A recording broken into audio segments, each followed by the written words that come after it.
Ya, oke. Mungkin pertama sebelum saya menjelaskan tentang apa yang dipraktikkan hari ini, dilihat dulu apa yang ada di depannya masing-masing. Ada apa saja?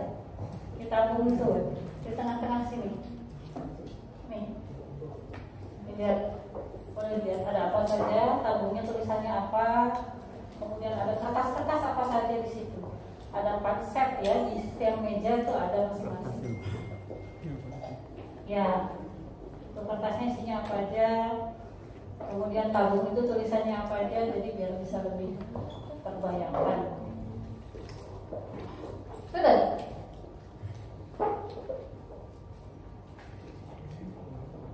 Coba salah satu. Masnya barangkali ada apa itu di situ, Mas? Ada kayak obat itu loh, yang di tengah itu loh, tabung-tabung. Oh.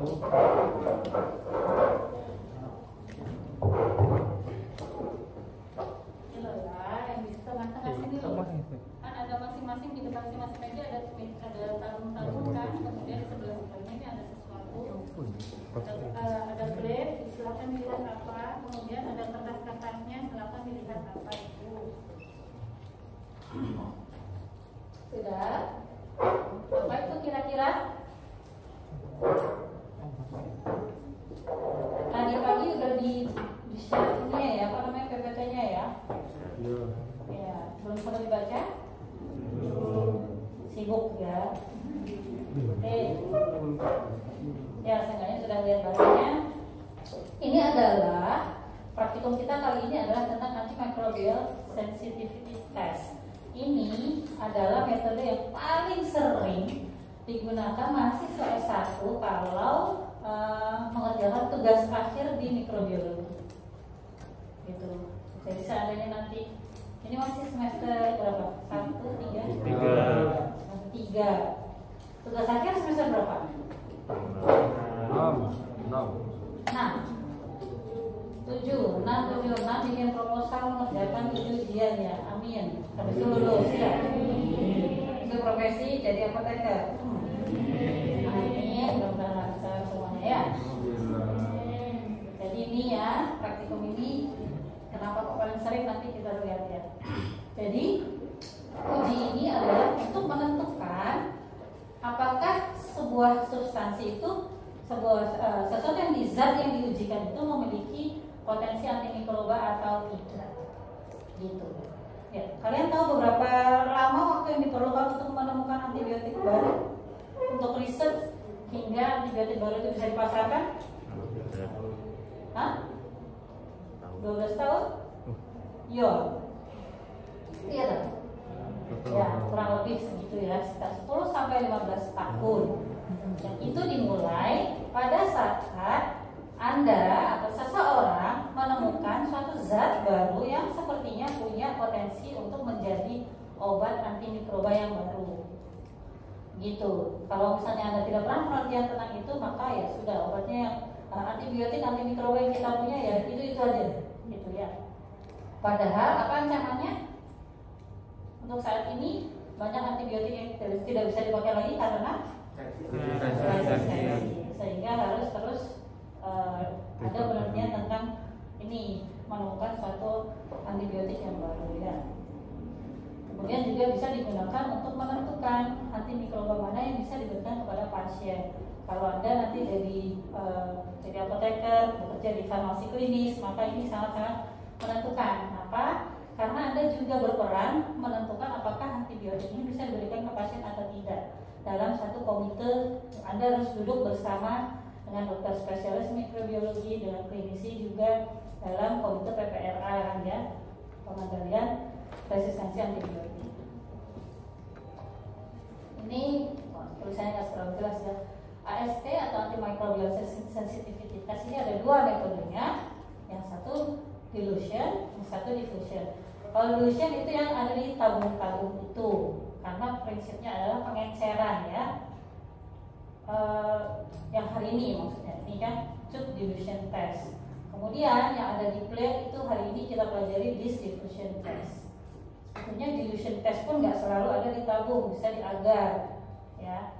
Kemudian diffusion juga bisa menggunakan disk, bisa juga menggunakan sumuran.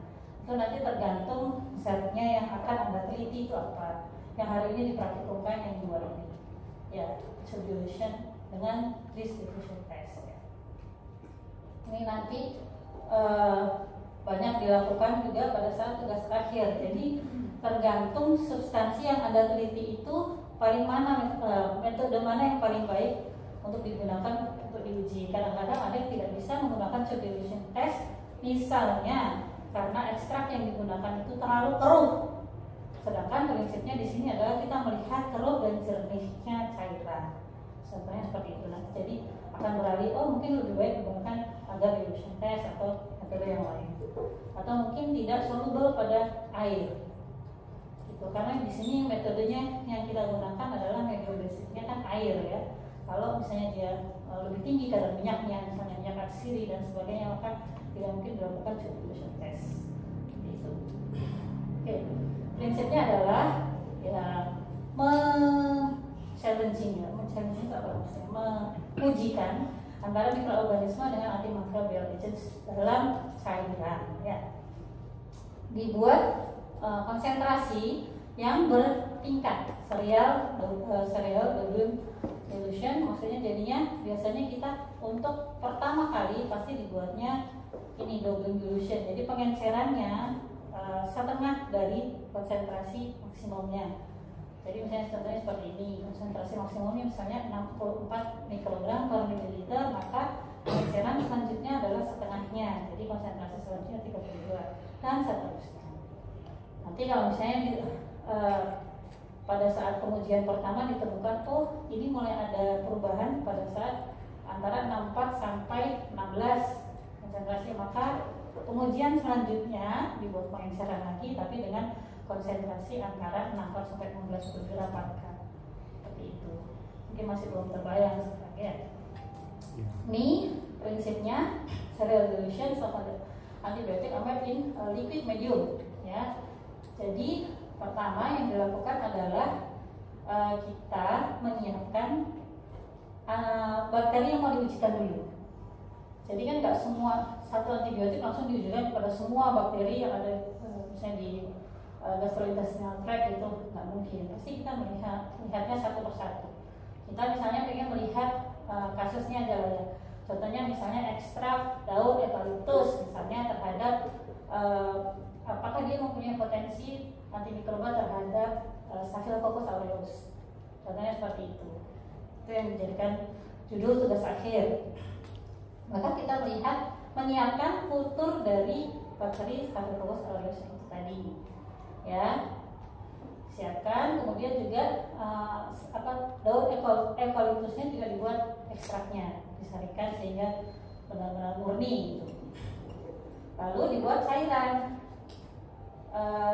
Staphylococcus aureusnya dibuat standar, biasanya 10/6 konsentrasinya. Kemudian juga dari ekstrak eukaliptusnya juga dibuat cairan dengan sama tadi konsentrasinya seperti yang direncanakan 64 32 seperti itu. Nah kemudian kita dari sini dulu nih ya, main. Jadi ini sudah disiapkan bakterinya ya, kemudian dimasukkan dalam satu tabung gitu. Jadi disiapkan semua konsentrasi yang diinginkan, misalnya mulai dari yang paling tinggi sampai yang paling rendah itu ya. Biasanya mungkin 6 atau 10 tabung. Kemudian disiapkan juga tabung kontrol. Tabung kontrol itu isinya ya cairan biasa, cairan medium kultur gitu, yang isinya kosong, nggak dikasih bakteri, nggak dikasih mungkin dikasih ekstrak yang diujikan tapi diberi bakteri gitu. Ya, kemudian sudah disiapkan semua larutan yang mau diujikan dengan konsentrasi tertentu. Selanjutnya diteteskanlah bakteri yang mau diujikan. Dari Staphylococcus aureusnya dimasukkan semua sama-sama 1 ml seperti itu. Kemudian diinkubasi. Setelah diinkubasi 1 malam, lalu nanti kan kelihatan mana ada yang jernih, ada yang keruh. Nah, seperti ini lah ya. Ya. Jadi ini ya. Jadi contohnya ini, kok ada yang Kalau jernih berarti dia bagaimana? Pertumbuhan bakterinya sedikit atau mungkin tidak ada, karena si agen yang diujikan tadi bisa menghambat pertumbuhan bakterinya, ya kan? Kalau misalnya masih terus seperti ini, oh berarti bakterinya bisa tumbuh dengan bebas, tumbuh subur gitu, karena ini nol kan ya, ini tidak ada obatnya, jadi ini hanya medium saja dengan bakteri, seperti itu. Nah, semakin rendah konsentrasinya, maka kemampuan untuk membunuh bakterinya kan kemudian juga semakin kecil, jadi masih banyak bakteri yang tumbuh. Nah, ini kita lihat secara visual, diinterpretasikan secara visual. Tabung pertama, ya, tabung pertama yang tampak jernih dengan mata telanjang itu ya, itu disebut MIC, minimum inhibitory concentration. Maksudnya apa MIC ini? Jadi dia bisa secara kasat mata gitu ya, bisa menghambat, tampaknya bisa menghambat pertumbuhan bakteri, makanya inhibitory ya. Tapi ini perlu kita perjelas lagi, caranya bagaimana, apakah betul-betul ini memang nggak ada bakterinya, kita nggak tahu. Caranya kita tumbuhkan di medium agar ya. Ini beberapa konsentrasi yang sebelum dan setelah jernih ini kita tumbuhkan, dilihat, diinkubasi lagi semalam, besoknya dilihat apakah ada pertumbuhan atau tidak. Contohnya ini ya, ini MIC-nya adalah 2 mikrogram per mililiter. Ternyata pada saat kita tumbuhkan di agar, dia masih ada pertumbuhan bakteri.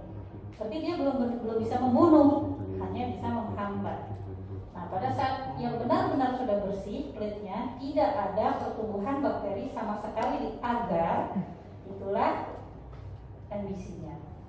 Pada konsentrasi berapa? Oh, ini diketahui MIC-nya pada konsentrasi 2 mikrogram per mililiter. Tapi MBC-nya pada konsentrasi yang lebih besar, 4 mikrogram per mililiter. Seperti itu.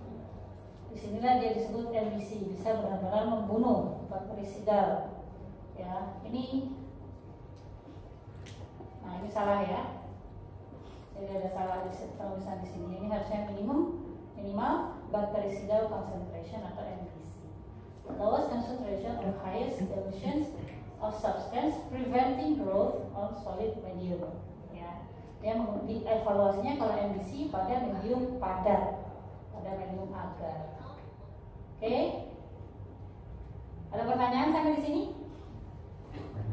Saya pahami ya. Ya, itu yang di poin utama dari praktikum kita hari ini. Jadi kalau kalian lihat di tabung-tabung itu kan ada yang jernih, ada yang keruh. Nanti dilihat konsentrasi pertama yang jernih itulah MIC-nya. Kemudian dilihat di tabung, di plate, di agar. Nanti dilihat konsentrasi berapa MIC-nya. Seperti itu. Nah, ini skip saja. Ini ya mediumnya yang dipakai adalah Muller Hinton ya. Kemudian ini prosesnya secara tertulis.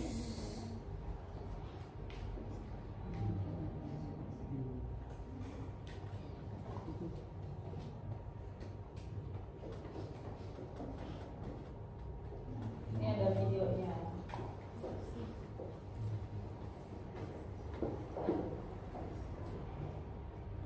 Gak bisa teman-teman juga. Ini adalah cara pembuatannya ya. Kayaknya ini enggak.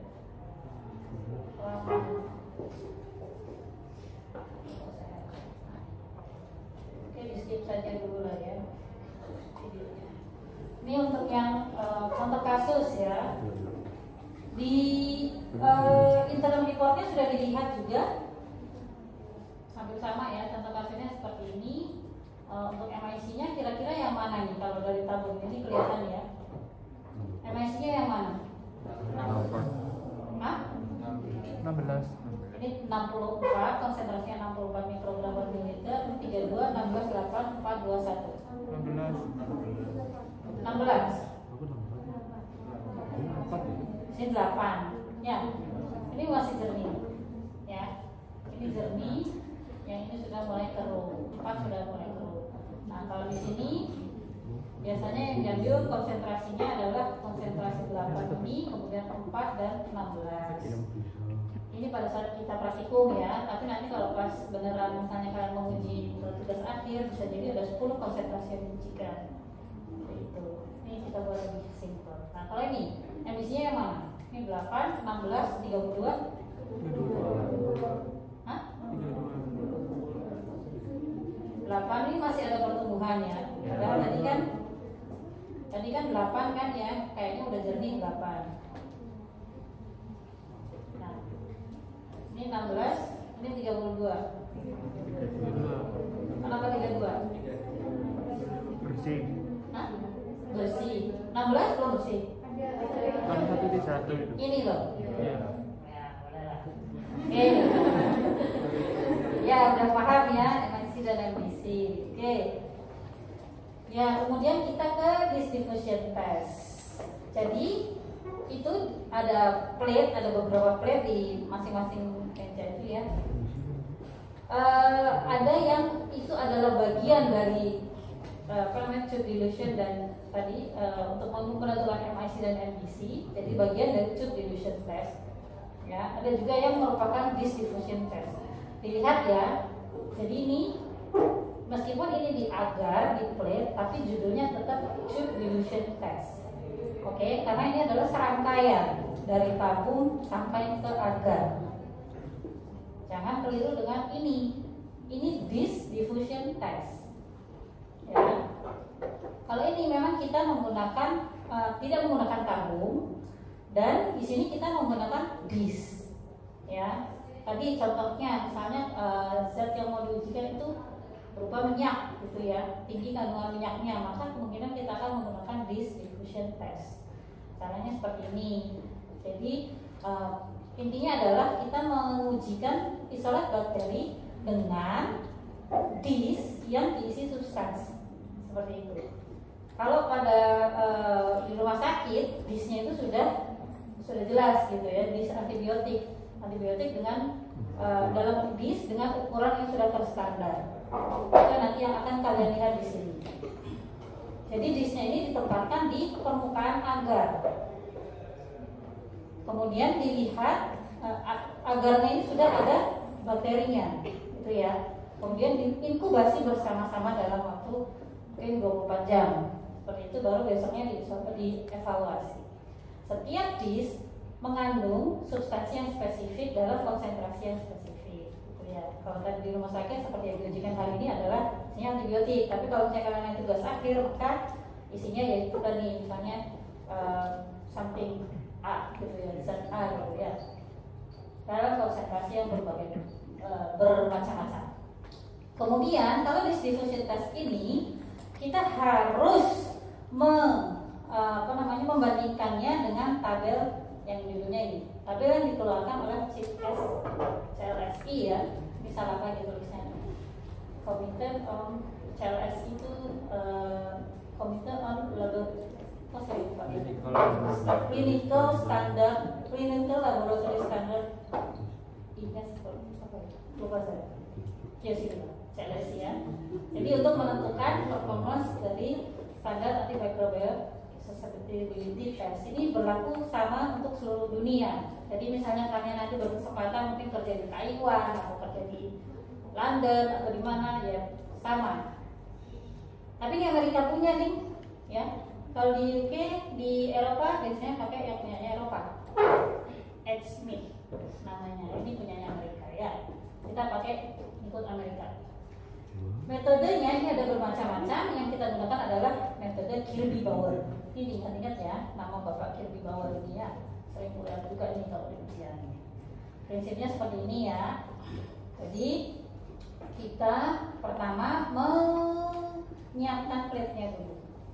Menyiapkan plate-nya dikasih kuman yang mau diujikan ya. Kalau di rumah sakit, ini juga metode yang paling sering digunakan. Karena apa? Kalau tube dilution test itu tadi sulit kan ya, banyak tabung, kemudian ada banyak plate. Kalau ini metodenya satu plate bisa diisi berbagai macam antibiotik. Jadi aplikasinya kalau dalam mikro misalnya ya, ada pasien mengirimkan sampel urin, misalnya gitu ya. Sampel urinnya itu di-streaking dulu, diratakan di permukaan agar. Seperti itu.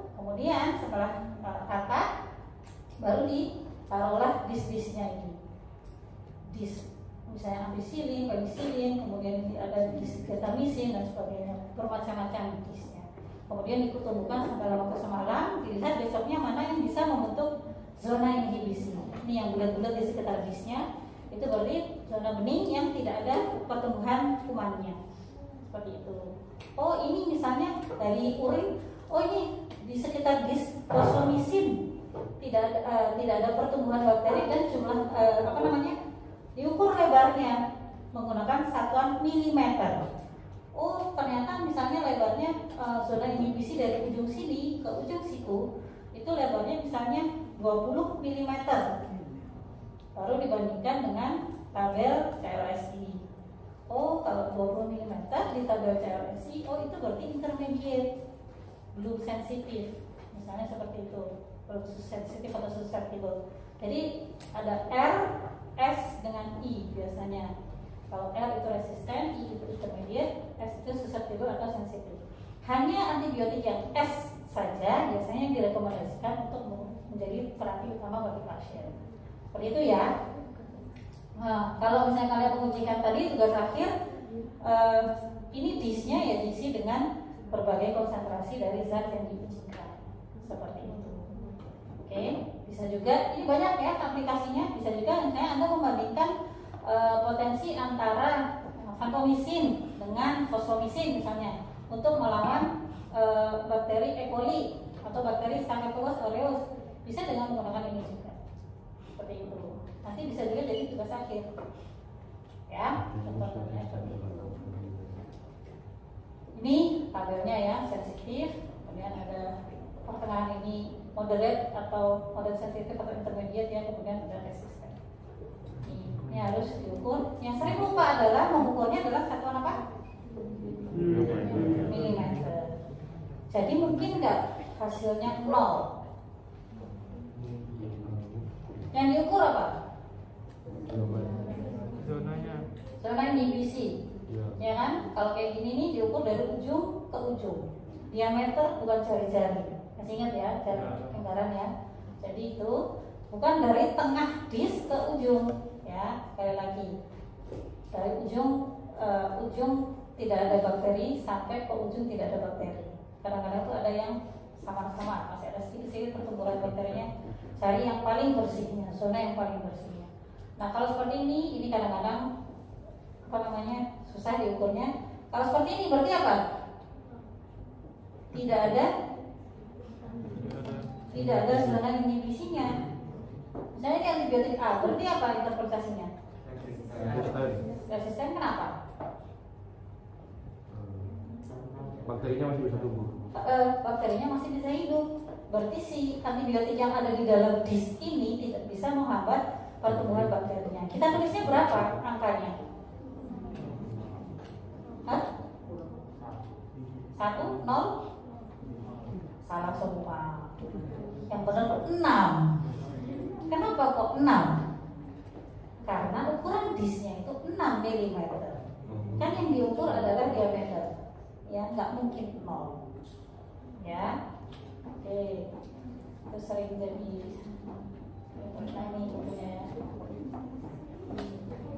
guru juga di Clinical and Laboratory Standard Institute. Inilah si CLS ini ya. Nah, tadi saya lupa kepanjangannya apa ya.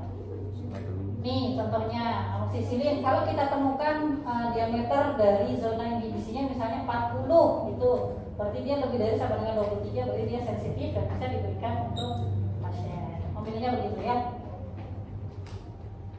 Ini beda-beda ya, tuh antibiotiknya dan bakterinya berbeda-beda. Contoh, coba dilihat di plate di situ apa tulisannya? Yang kiri di bawah, bakterinya apa? Ada nama bakterinya maksudnya?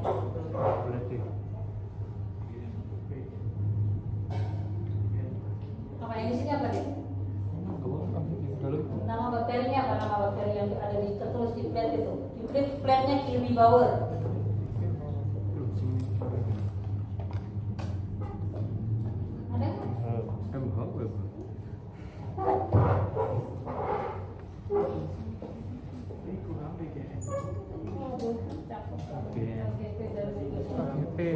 Contohnya salah satu adalah yang KGP itu adalah Staphylococcus aureus ya.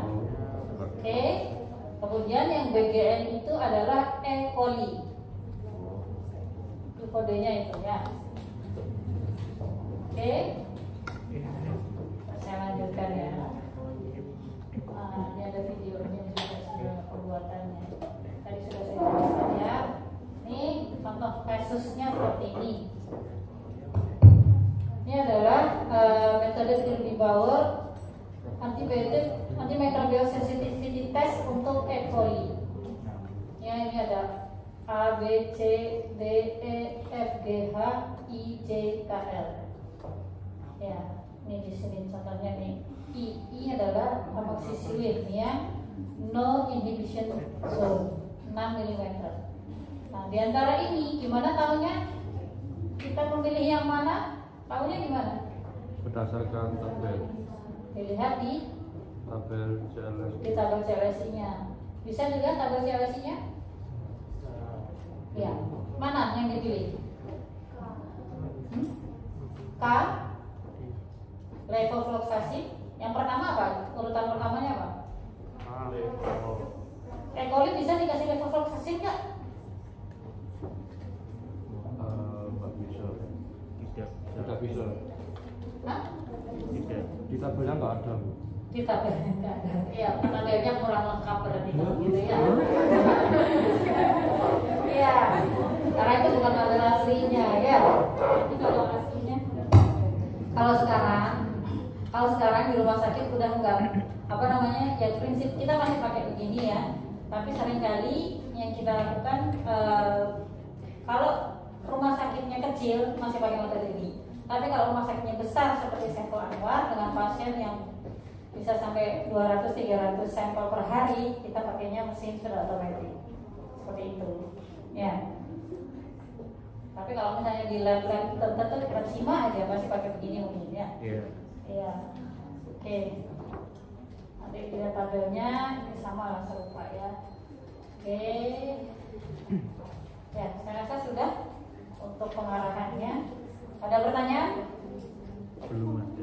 Nah, ini paham nggak kalian tentang apa mens ini? Nggak paham mungkin. Bisa ya. Nggak ngerti. Itu adalah bakteri Bacillus cereus. Ya.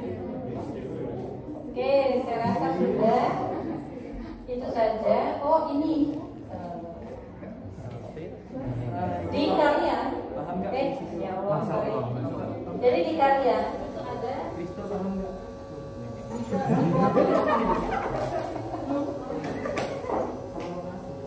Pelan-pelan. Di PowerPoint-nya di-share ke kalian, di bagian bawahnya itu, kalau saya kan sudah sampai situ aja slide-nya ya. Di bagian bawahnya itu ada tabel-tabel kan? Iya. Ya, itu adalah tabel-tabel